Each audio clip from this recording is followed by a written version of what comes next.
뭔가 하면 이 사람 마녀 같아 하는 순간 그 사람은 죽어야 돼. 왜냐하면 마녀인지 아닌지 실험해보기 위해서 뭔가 하면 이 벌건 쇠철판 위를 걸어가서 타 죽으면 뭐예요?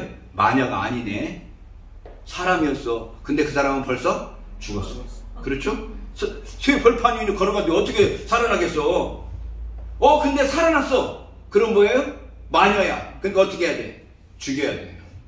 그러니까 쇠철판 뜨거운 불 위에 올라가 갖고 살아나면 마녀라고 죽이고 그냥 사람이면 그냥 죽는 거예요. 그 마녀인지 아닌지 시험하는 방법이 뭐냐? 무거운 돌덩이를 목에다 묶어서 바다에 빠뜨려. 가라앉으면 사람이고 떠오르면 마녀니까 죽여야 돼. 그러니까 저 사람 마녀네 하는 순간 어떻게 돼요? 그 사람 죽어야 돼요. 이 마녀 재판이라는 게 그런 겁니다. 오늘날도 이 한국 사회에서 마녀 재판이 얼마나 많아. 저 사람 친국이네? 저 사람 좌파네? 하는 순간 그 사람 그냥 가버리는 거예요. 저 사람 우리나라 지난번에 미투 저 사람 누구랑 건드렸대? 하는 순간 가버리는 거예요. 옛날에도 우리 교회에서 수없이 말한 게 7개였잖아요. 7개가 뭐예요? 난 7개가 뭔가 했어요. 7개가 뭐예요? 7번째 계명 뭐죠? 간음하지 말라. 저 목사 7개 범해서 하는 순간 목사 죽는 거예요. 요즘에는 목사님들 뭐 그렇게 7개 범했다 그래서 그렇게 큰 문제도 안 돼. 옛날에는 목사 7개 범했다 그러면 그 교회 다 끝났거든요. 어쨌든 저 사람 7개 범했다 하라고 찍는 순간 죽어버리는 거예요. 이게 마녀 심판이라고 하거든요. 마녀 재판이라고 하거든요. 근데 재밌는 건요, 그 당시 신부가 이게 오늘날 말하면 목사가 저 사람 이상해, 마녀인지 아닌지 실험해 보려면 어떻게 하느냐? 신부용 마녀 재판은 다른 방법이 있었어요.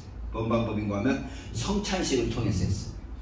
성찬식. 신부에게 가서 성찬을 먹어갖고 이상이 없으면 괜찮은 사람이고, 먹었는데 이상이 생겼다 그러면 그 사람은 너 진짜 마녀구나 이렇게 되는 거예요.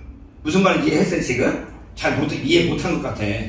일반 평신도는 마녀 심판하는데 사람이면 죽고 마녀면 살아나는 방법을 택했고, 신부들은 일반 마녀면 정상이고 아니고 사람이면 괜찮고 마녀면 죽는 방법을 택한단 말이에요. 그러면 신부들은 다 벗어나지. 예? 저 사람 마녀 같은데 하더라도 성찬식 먹고 별일 있을 일이 얼마나 있겠어요. 와, 내가 그거 보면서 옛날이나 지금이나 가진 자가 돼야 돼요. 내가 그거 보면서 억울하면 출세하라는 말이 괜한 말이 아니에요. 억울하면 신부 돼야 돼. 뭐라고 평신대가 돼갖고 마녀 심판 돼갖고 목매달아 바다에 빠뜨려 죽냐고. 정말. 자, 어쨌든 그래서 우리가 정치 이야기는 안 하지만 사실은 우리의 모든 삶을 지배하는 게 사실은 정치예요. 우리 기독교가 목사님들이 정치 안 한다고 막 그러면서 사실은 다 정치하고 있거든. 정치예요. 어떤 정치하냐? 윤석열 지지하는 정치하는 거야. 우파 지지하는 정치하는 거예요. 큰교회, 제 친구들 중에 큰교회 목사들 있지 않겠어요? 10,000명 넘는 교회 목사들 만나면 저한테 막 뭐라 그러길래, 정치 이야기 하지 말자면서 왜 나한테 정치 이야기 하냐? 내가 막 뭐라 그러면, 자기가 논리적으로 질 것 같으면, 그 정치 이야기 그만해. 지가 나한테 말 걸어놓고, 지가 나한테 말 걸어놓고서는 정치 이야기 그만하지. 정치 이야기 하려면 객관적으로 또는 감정을 가라앉히고, 하나님께서 원하시는 게 뭔지를 조곤조곤, 저도 이렇게 흥분하기 좋아해갖고 흥분하면 목소리가 커지거든. 그러지 말고 조곤조곤 이야기. 자, 기독교가 크는데 그 당시가 로마 제국이었단 말이죠. 로마 제국 이전에 어떤 제국이었느냐? 헬라 제국이었어요. 헬라 제국이 그 이전에 뭐가 있었느냐? 바벨론 제국이 있었고 그 이전에 아수르가 있었죠. 그래서 유대인들은 계속해서 이 아수르 때부터 흩어진 유대인들, 흩어져 버렸단 말이죠. 우리가 그 구약 성경의 후반부 역사, 포로기부터 시작해서 이루어지는 그 역사들을 배워서 기독교가 시작할 때 초대교회가 어떤 모습이었는가를 이해하는 게 중요한데, 이 유대교가 이 아수르에서부터 뭐 급하게 쓰다 보니까 아수르한테 멸망해가지고 이때부터 이 아수르의 정책이 국민들을 퍼뜨리는 뭐랄까요?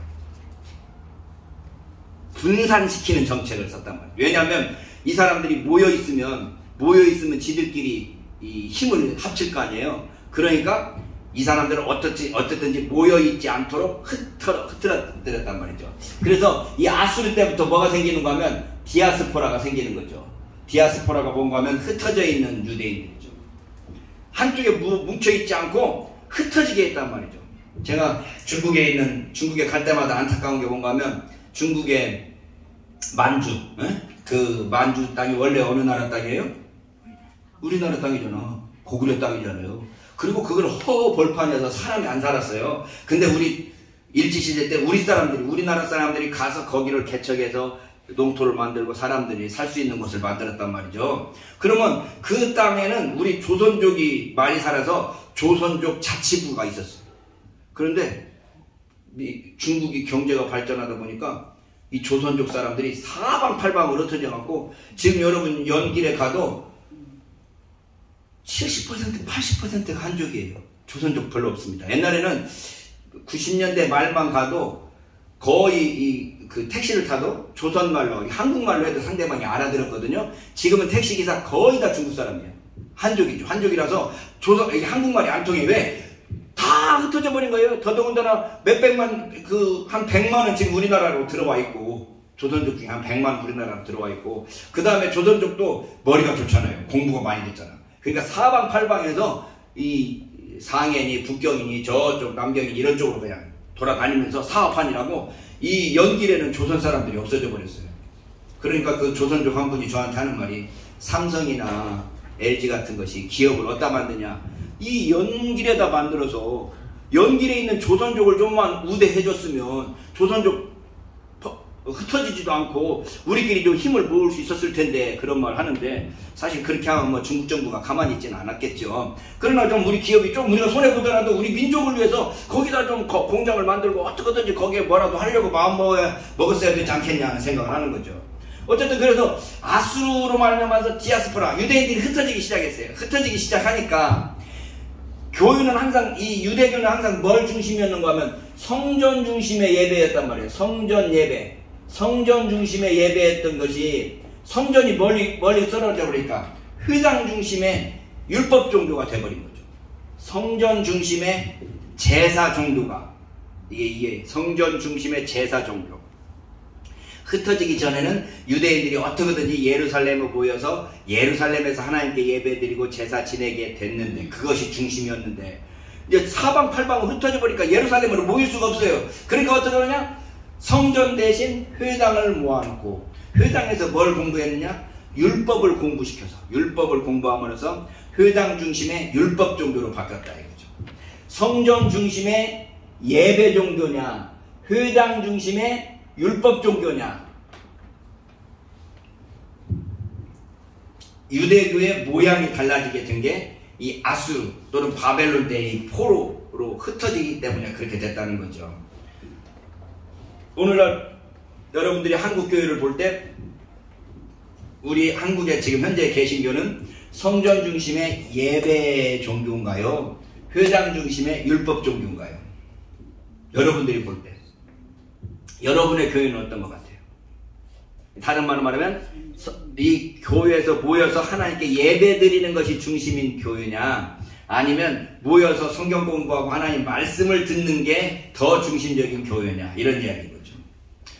이 초대교회는 어느 배경에서 성장했는가 하면 성전 중심의 예배 종교가 아니고 회당 중심의 율법 종교에서 출발했죠. 그래서 여러분들이 사도행전에 보면 교인들이 모여갖고 날마다 모여서 사도의 가르침을 받고 모여서 기도하며 떡을 떼며 뭐 그렇게 이야기하잖아요. 이 성경 구절을 암송해야 되는데 처음 구절을 잃어버리면 암송이 안 돼요.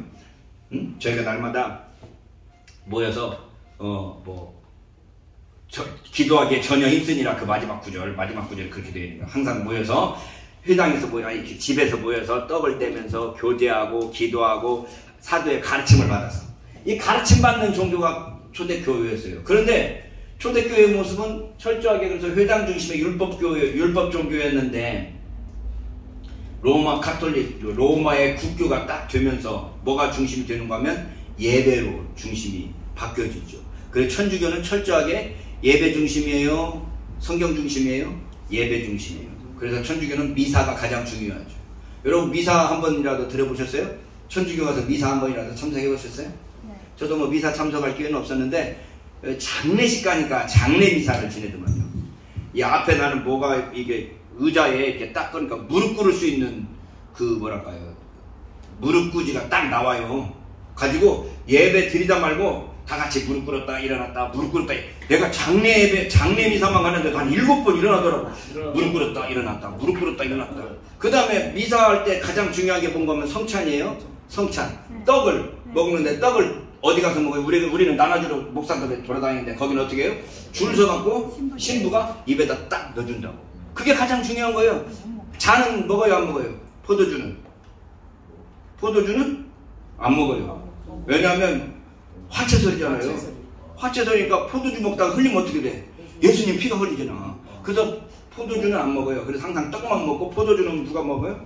신부 혼자 마셔요. 신부 혼자 대표로 마셔요. 이게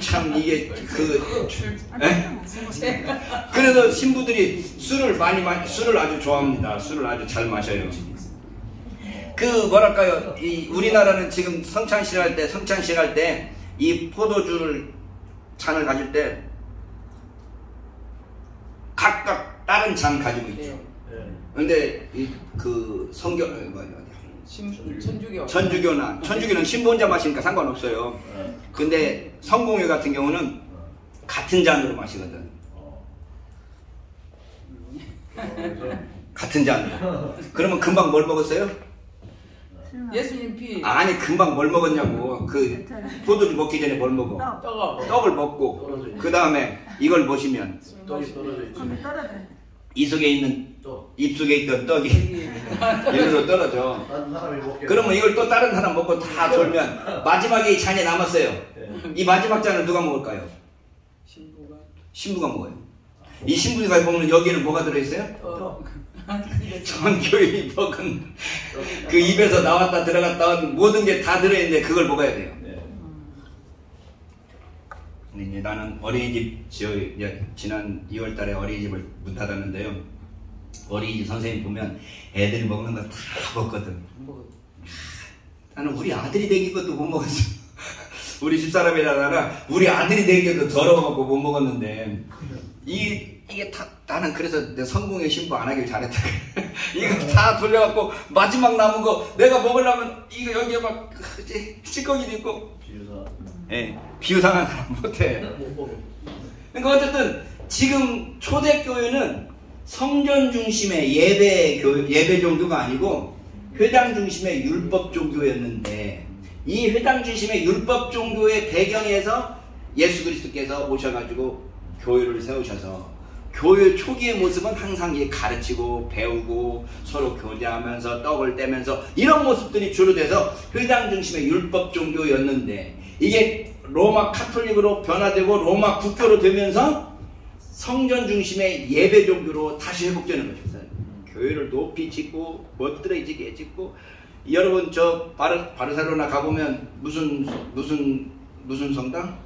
아니 건축가 그 성전을 지금도 짓고 있잖아요. 와우 정말 크게 200년 동안 짓고 있는 거야. 성전을 지금도 교회 짓고 있어요. 우리로 말하면 교회잖아. 교회를 지어서 거기서 예배 한번 드리는 걸 가장 중요한 걸로 여기는 거죠. 그래서 천주교는 철저하게 성전 중심의 예배 종교였다가 개신교 돼서 종교개혁은 뭘 주장해요? 오직 성경, 오직 말씀해서 다시 성경 중심의 말씀 중심의 이 말씀 중심의 종교로 바꿨단 말이죠. 한국교회는 어떤가요 지금? 한국교회도 말씀 중심의 교회였어요. 옛날에는 다 모여갖고 뭘 했어요? 주로 사경유하고 성경 읽고 또 성경 공부하는 걸 더 중요시했는데 요즘에는 뭐가 더 중요해? 여러분 교회에서 가장 많은 지표가 무슨 지표? 주일 주일 예배 말고 많은 집회를 뭐해? 찬양 집회. 찬양. 다 같이 울고 불러. 여러분, 여러분 지금 하는 거 뭐라고 안 하는 거예요? 뭐라고 하는 거 아니에요? 울고 울면서 찬양. 거기에 말씀 있어요 없어요? 말씀 필요 없어. 은혜 받으면 되지. 찬양이 가장 중심됐어요. 찬양은 율법이에요? 예배예요? 예배 중심의 교회로 지금 한국 교회가 바뀌어지고 있어요. 저희 아들이 버클리 음대에 나왔습니다. 작곡가. 대단한, 내가 이놈의 새끼는 내가 음악에 있어서는 천재성이 있다고 보는 놈이야. 지금 음악 안고 있어요. 이놈의 새끼가 내가 우리 교회 와서 야 반주 좀 해라. 나는 교회에서 절대 반주하는데 내가 너를 몇십 엎드려갖고 음대를 나오게 했으면 교회에서 반주도 하고 그래야지 임마. 그랬더니 하는 말이 아빠 나는 교회에서 찬양 집회하는 모습을 볼 때마다 나는 그냥 일반 세상 음악 갖고도 그 사람 얼마든지 울릴 수 있대. 무슨 말 이해했어요? 나는 그냥 내한테 피아노 주고 내한테 반주 주고 내한테 맡기면 찬양 말고 그냥 일반 노래 갖고도 얼마든지 울리고 얼마든지 이 사람 감동 감화를 줄 수 있는데 교회에서 찬양이라는 이름으로 찬양이라는 이름으로 세상에서 할 수 있는 것하고 똑같은 방식으로 하는 건 난 싫어. 안 한대. 내가 저 한 달에 목사 월급 10만 원밖에 안 받는데 너도 10만 원 줄게 해봐라. 안 해. 그러고 있어요. 아직도 꼬시고 있는 중이지만 교회가 말씀 중심의 교회가 아니고 찬양 중심이 되고 예배 중심이 되니까 말씀이 상관이 없어요. 여러분 저희 CTS 또 CTS 욕할 CTS에 나오는 목사님들 설교 들어보면 말씀 갖고 설교 안 해요. 말씀이 아니고 은혜롭게 은혜로운 말씀 정말 막 들으면 그냥 눈물이 나다도 내가 그래서 안 들으려고 그래. 눈물 날 정도로 감동적인 이야기를 하는데 말씀은 아닌 거죠. 성경 말씀이 아니라 그냥 감동적인 이야기 하는 거예요. 감동적인 이야기. 왜? 예배 중심의 성전 중심의 예배 종교로 바뀌어버렸어요. 근데 우리는 다시 여러분들 제가 여기 정말 감사한 게 목사님들이시고 또 교회 오래 다니신 분들이 어쨌든 공부하려고 모인다는 것 자체가 저는 너무 고맙고 저는 여기서 저만 강의할 게 아니라 조금 좀 시간이 되면 우리 총회가 일주일에 한 번씩이든지 한 달에 한 번씩이든지 나는 그걸 하고 싶었어요. 사실은 한 달에 한 번씩 모여갖고 제 강의만 듣지 말고 진짜 그 한국에서 유명한 양반들 강의 좀 우리가 꼭 들으면 좋겠는 양반들 섭외는 얼마든지 할 수 있어요. 돈 많이 줄 필요 없이 여기 와서 목사님들 모여있는데 와서 좀 특강 좀 해줘라 하면은 정말 들어야 될 강의들 저도 그런 강의라면 좀 와서 듣고 싶거든.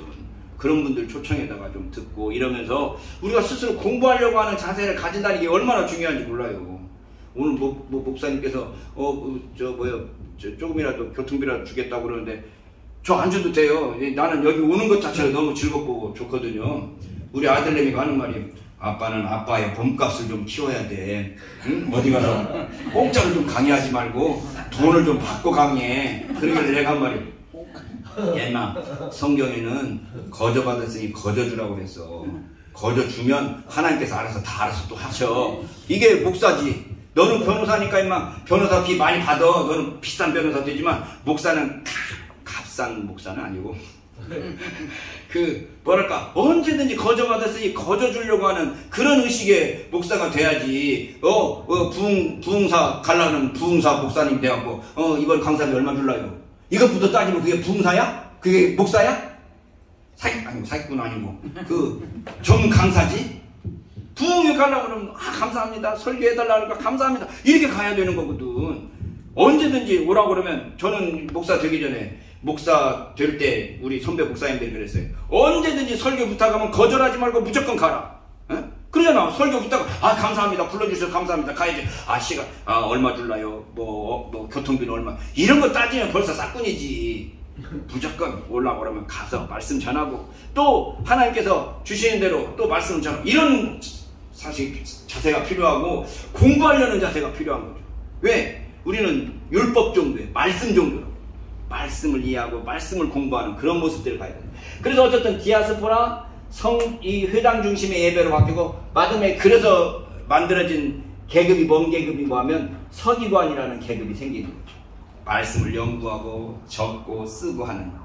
여러분과 제가 목사가 어떤 직분이냐? 그럼 서기관하고 똑같아요. 서기관. 어떤 서기관이에요? 말씀을 공부하고 연구하고 배워서 그걸 계속해서 전달하고 전파하고 가르치고, 이게 우리의 사명이라고. 돈 받고 안 받고가 중요한 게 아니라 말씀을 어떻게 해서 내가 더 많이 이해하고 더 많이 배울까, 말씀을 어떻게 하면 내가 더 많이 가르치고 더 가르칠 수 있을까, 얼마나 더 깊이 가르칠 수 있을까, 이거에 대해서 우리가 집중이 돼야 되는 거죠. 그래서 이 당시 아수르와 바벨론 이때 당시에 해가지고 유대교가 바뀐 모습이 뭐였는가 하면 디아스포라가 생겼고, 회당 중심의 율법 종교로 변해졌고, 서기관이라는 계급이 생겨서 이 유대교가 그렇게 성장하고 있었는데, 헬라 제국으로 합병되고 로마 제국으로 합병되면서, 로마 제국 하면서 가장 어떤 모습이 되는가 하면 템플 스테이트라고 해요. 성전 국가. 유대교가 어떤 모습으로 가느냐 그러면 성전 중심으로 국가가 이루어진 거죠. 모든 건 다 뭘로 이루어지는가 하면 로마의 통치를 받아. 로마 통치를 다 받아. 정치, 군사, 경제, 외교, 이건 다 로마 통치를 받는데, 뭐만? 성전만은 독립시켜줬어. 성전만은 독립시켜서 성전, 종교, 이건 너희들 맘대로 해라. 그래서 성전 중심의 그 대제사장 계급은 어쨌든 간에 굉장히 큰 위치를 가지고 있었단 말이죠. 여러분, 지금 한국 사회에서 대통령이 나올 것 같아요. 10,000명 교회 이상 되는 목사님이 나올 것 같아요. 뭐 별로 생각 안 해봤구나. 지금 유대교에서 헤롯 왕이 있었단 말이에요. 헤롯 왕이 정치적인 왕이 됐는데, 왕이 돼서 백성들을 딱 보니까 이 백성들이 왕에 대해서는 막 비판하고 욕하고 난리치면서, 누구는 대제사장에 대해서는 언제든지 막 이렇게 하니까 이 헤롯이 딱 봤을 때 이거 왕으로서 이거 체면이 안 쓰네 해가지고, 헤롯 그 하스모니안 왕조 때 그 요한 힐카누스라가 뭘 말하는가 하면, 내가 대제사장도 할 거야. 그러면서 자기가 대제사장이 돼버린다고. 왕이면서 내가 대제사장 할 거야 하면서 대제사장까지 돼버려가지고, 그때부터 대제사장 계보가 완전히 바뀌어져 버리죠. 옛날에는 아론 중심의, 아론 가문의, 사독 가문의, 이래서 대제사장이 대를 이어왔다면, 요한 힐카누스 때부터는 야, 내가 임명하는 놈이 대제사장이야. 자기 말 듣는 사람 대제사장이갖고 자기가 대제사장급으로 노르려고 했단 말이죠. 그래서 이 시편 110편 멜기세덱의 반차를 들은 영원한 대제사장이라 할지라 할 때 그 시가 왕한테 하는 시인데, 왕이면서 동시에 제사장, 대제사장이다 해가 그 시가 요한 힐카누스 때 지어진 시가 아닌가, 이렇게 추측하는 사람들도 있을 정도로, 왕과 대제사장을 봤을 때 백성들에게 더 존경받는 건 누군가 하면 대제사장이란 말이죠. 정치인들은 계속 욕하고 난리치니까 나도 대제사장이 더 나을 것 같아 라는 생각이 가질 정도로 유대 국가는 성전 국가였단 말이죠. 성전 국가. 거기에 와서 예수님께서 뭐라는가 하면, 이 성전 부숴버리라.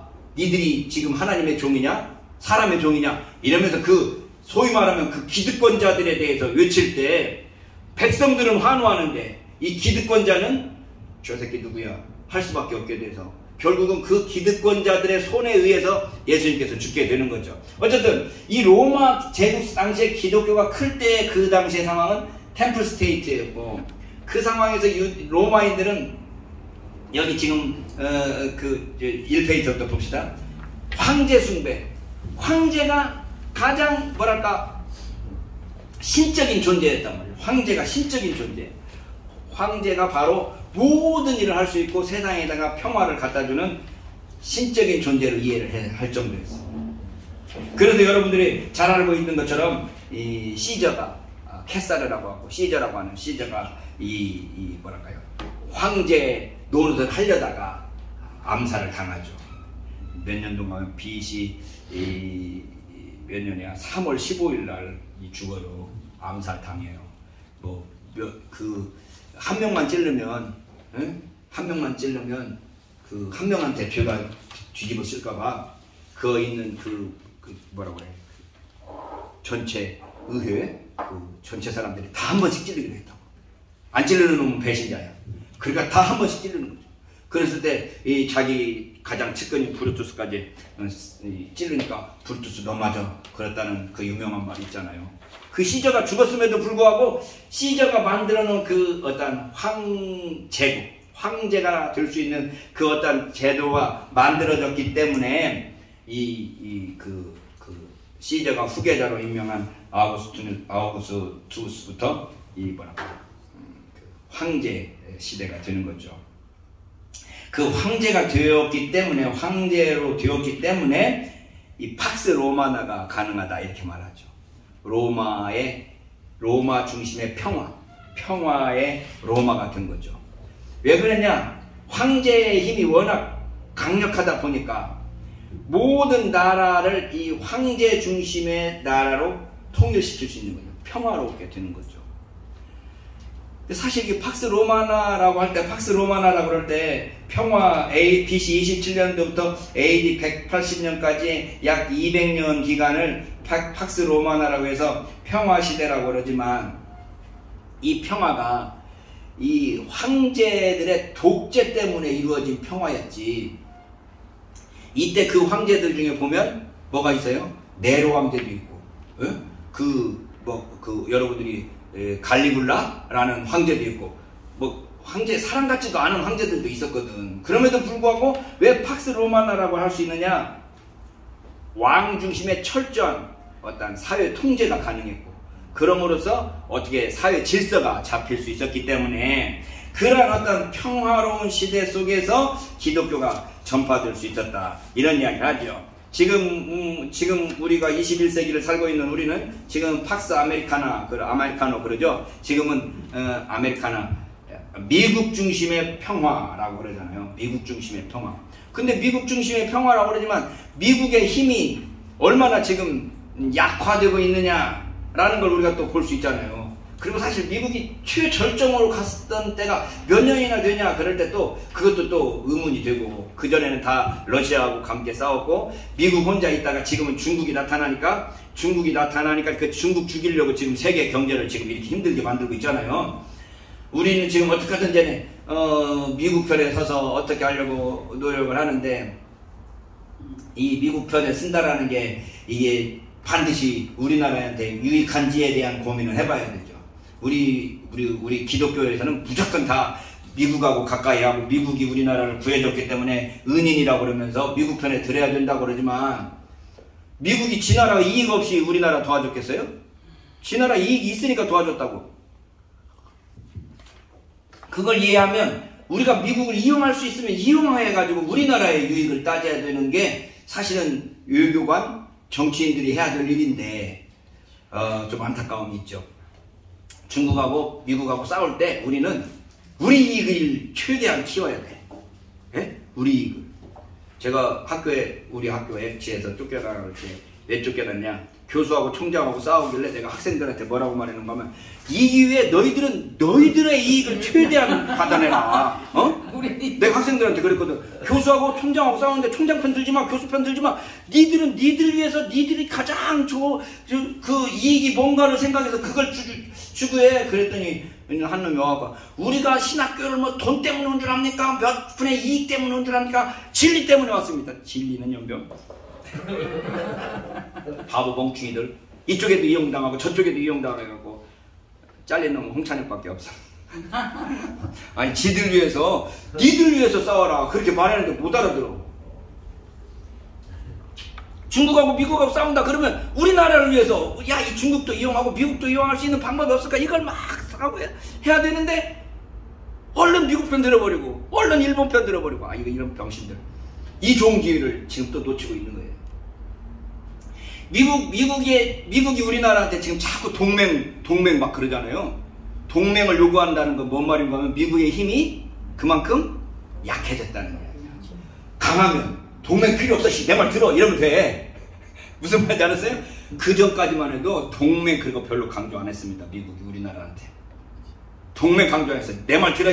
이러면서 대통령 되면 미국 가서 우선 만나야 되잖아. 에? 만나주지도 않으려고 그랬어. 전두환은 몇 달 걸렸다고. 레이건 만나려고. 그랬는데 그렇게 우리가 쩔쩔맸는데 지금은 미국이 야 우리 동맹해야 돼.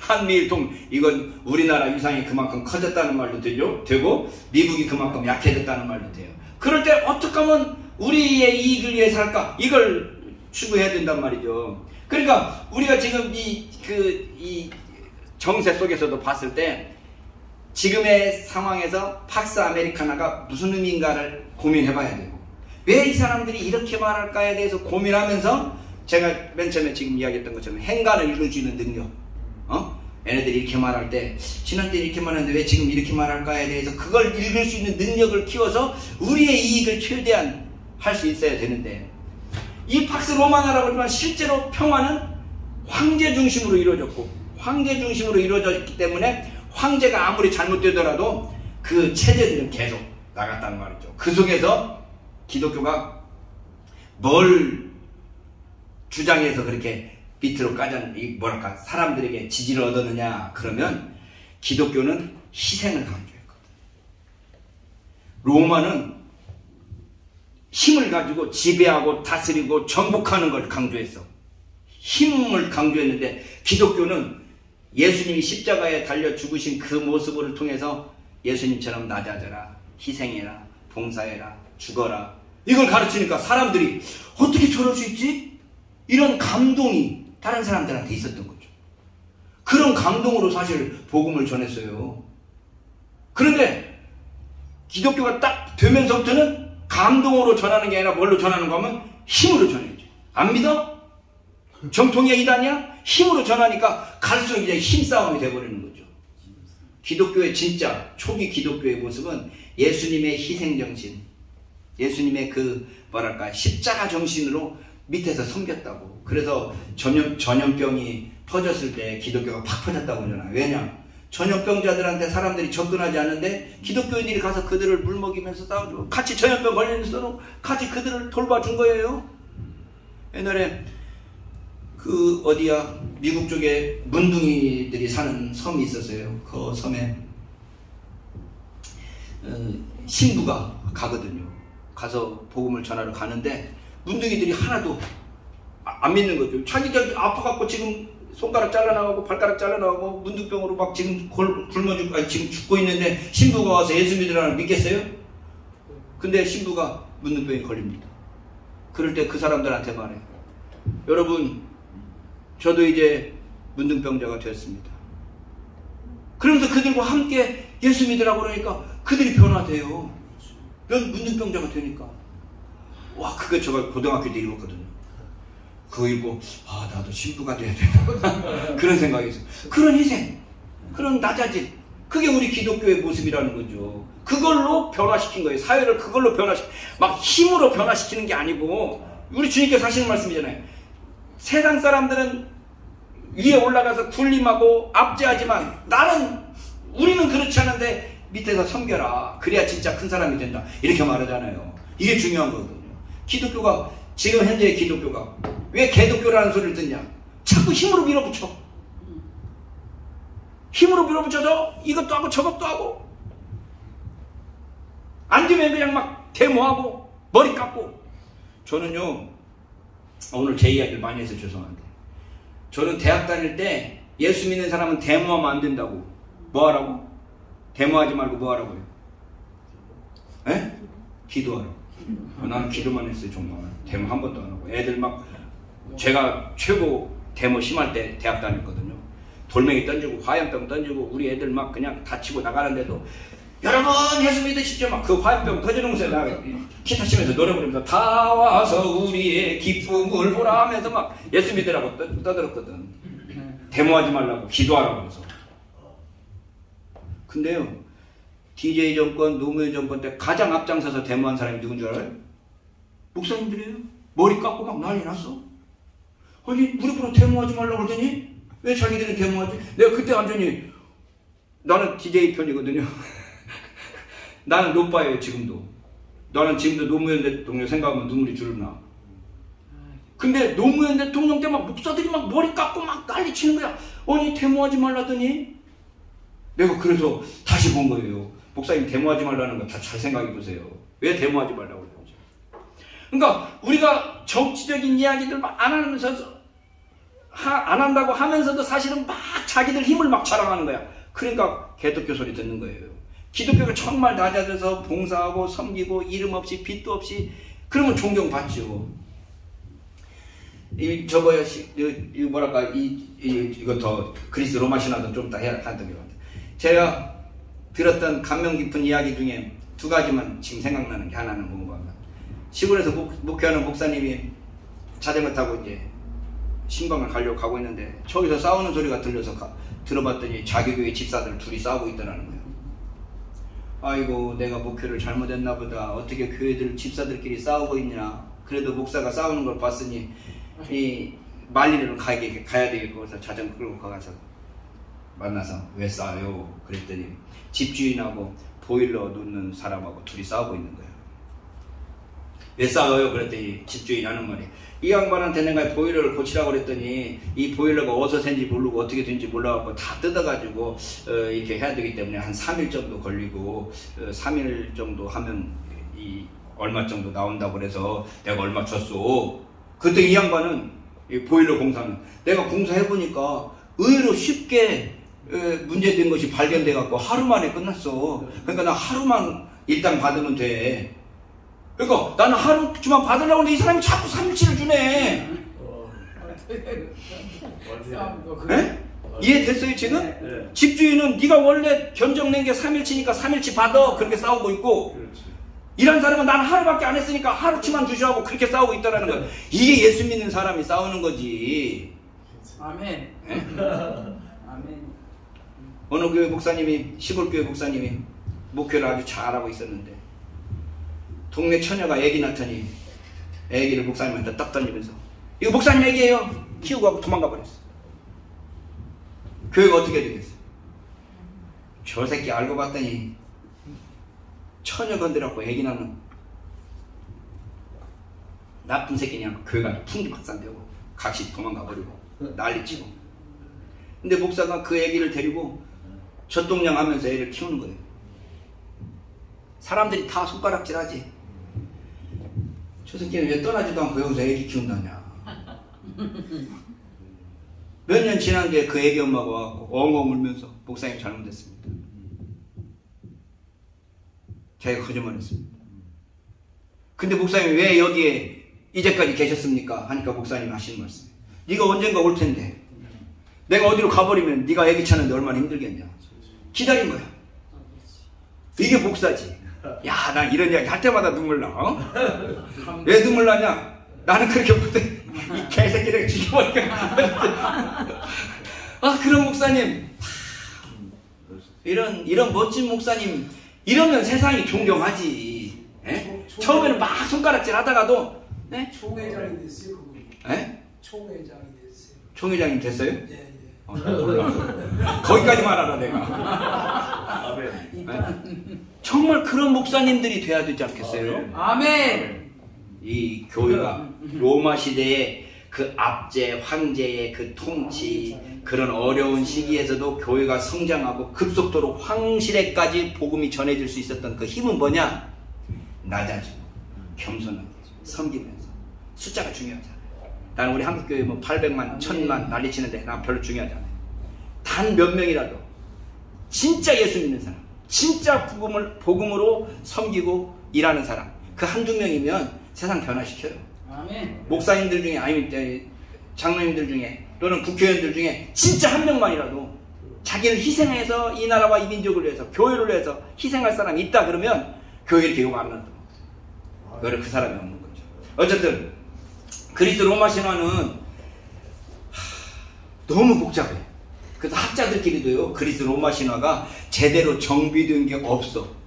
그래서 지금 여러분들이 시내에 보면 그리스 로마 신화 대백과사전이라는 게 이렇게 두꺼운 책이 나와 있는데, 거기에 보면 신들 목록이 다 있고 이런 이야기 저런 이야기 다 모집되어 있는데, 1설, 제1설에 의하면 이러이러한 이야기가 있고, 제2설, 2설에 의하면 이러이러한 이야기가 있고, 여러분들이 그 책 한번 쫙 읽어보시면 제가 어쨌든 나눠드린 글 좀 읽어보시면 재밌는 글들도 있을 거 할 수 있을 것 같습니다.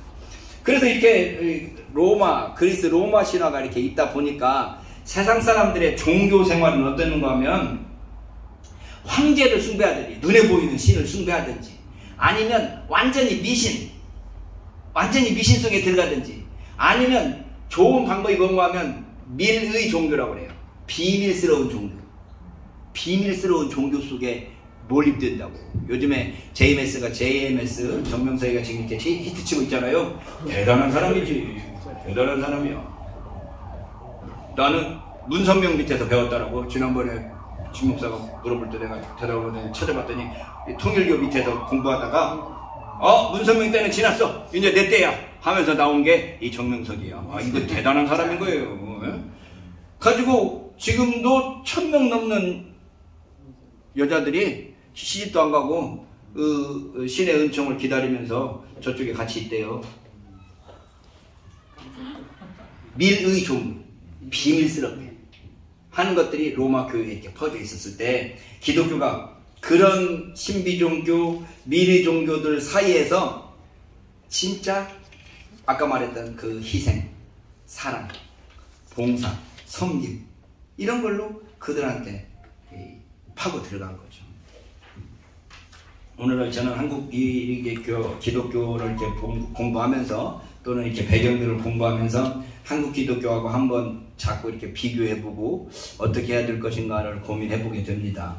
여러분도 지금 유대교와 헬레니즘과 로마 제국 제가 길게는 못했지만 이런 책들 엄청 많이 나와 있어요. 그 중에 한 권이라도 좀 택해서 정독을 하시면서 기독교가 그 상황에서 어떤 영향을 받았고 어떤 영향을 끼쳐서 어떻게 국교로까지 성장했느냐. 국교가 아무튼 굉장한 대단한 우리는 기독교의 성공이라고 배웠지만 사실은 그걸로부터 기독교가 타락하기 시작한 거라고 봐도 또 무방하거든요. 사실은 언제든지 빛과 어두움이 있어요. 빛이 있으면 어두움이 있는 것처럼 기독교가 박해받지 않은 거에 대한 감사함이 있지만 박해받지 않음으로써 또 박해하는 기독교가 돼버리거든요. 바로 박해받던 교회가 박해하는 교회로 바뀌는데 100년이 안 걸렸다 그러니까. 그러면 지금 한국교회는 어떠냐? 옛날에 박해받고 정말 희생당하던 교회가 지금은 오히려 박해하고 또 이렇게 사회적 무리를 일으키는 그러한 힘 있는 종교가 돼서 할렐루야 감사합니다 할 수 있겠지만 또 한편으로는 기독교의 원래 모습, 이 봉사하고 희생하는 그러한 모습들을 잃어버려서 요거도 먹는 건 아닌가라는 것을 우리가 좀 고민하면서 지금 21세기 대한민국에서 목사로서 또는 하나님의 사역자로서 살 때 어떤 모습으로 살고 어떻게 일을 해야 될 것인가에 대해서 고민하면서 이 세 가지 기독교 배경 공부할 수 있었으면 좋겠습니다. 네, 감사합니다. 기도하겠습니다. 주님 감사합니다. 우리가 기독교의 초기의 모습들을 공부하면서 우리가 살고 있는 21세기 대한민국의 교회도 생각해보고 또 다시 되돌아보게 됩니다.